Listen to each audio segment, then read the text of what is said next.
بسم اللہ الرحمن الرحیم۔ السلام علیکم رحمۃ اللہ وبرکاتہ۔ آج میں آپ کی خدمت میں ہمارے پیارے نبی کریم صلی اللہ علیہ وآلہ وسلم کا ایک خوبصورت واقعہ سناؤں گا۔ اس سے پہلے آپ بھائیوں سے چھوٹی سی گزارش ہے کہ اگر آپ نے میرے چینل کو سبسکرائب نہیں کیا ہے تو آپ میرے چینل کو سبسکرائب کر لیں اور ساتھ میں بیل کے آئیکن یعنی گھنٹی کے نشان پر کلک کر کے آل نوٹیفیکیشن پر کلک کر دیں تاکہ آئندہ کوئی بھی نئی فرمان کی ویڈیو آپ تک پہنچ سکے۔ عشاء۔ ایک آدمی کا اونٹ رات کو بہت روتا تھا۔ وہ آدمی حضور پاک حضرت محمد مصطفیٰ صلی اللہ علیہ وآلہ وسلم کے پاس آیا اور حضور پاک کی خدمت میں حاضر ہو کر تمام حال بتا دیا۔ آپ صلی اللہ علیہ وآلہ وسلم نے اونٹ سے رونے کی وجہ پوچھی تو اس نے کہا کہ یہ رات کو عشاء کی نماز پڑھے بغیر سوتا ہے۔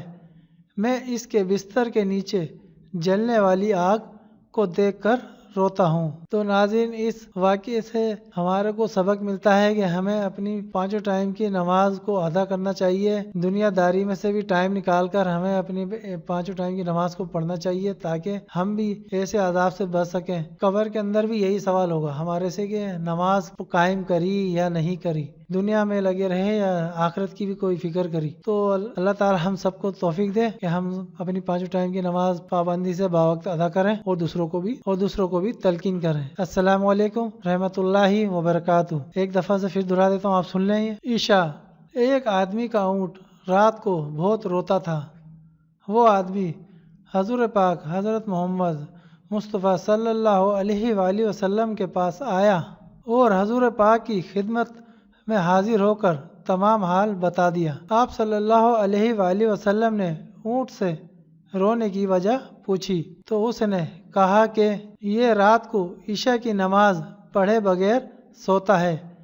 میں اس کے بستر کے نیچے جلنے والی آگ کو دیکھ کر روتا ہوں۔ تو ناظرین، اس واقعے سے ہمارے کو سبق ملتا ہے کہ ہمیں اپنی پانچوں ٹائم کی نماز کو ادا کرنا چاہیے۔ دنیا داری میں سے بھی ٹائم نکال کر ہمیں اپنی پانچوں ٹائم کی نماز کو پڑھنا چاہیے تاکہ ہم بھی ایسے عذاب سے بچ سکیں۔ قبر کے اندر بھی یہی سوال ہوگا ہمارے سے کہ نماز قائم کری یا نہیں کری، دنیا میں لگے رہے یا آخرت کی بھی کوئی فکر کری۔ تو اللہ تعالی ہم سب کو توفیق دے کہ ہم اپنی پانچوں ٹائم کی نماز پابندی سے باوقت ادا کریں اور دوسروں کو بھی تلقین کریں۔ السلام علیکم رحمۃ اللہ وبرکاتہ۔ ایک دفعہ سے پھر دہرا دیتا ہوں، آپ سن لیں۔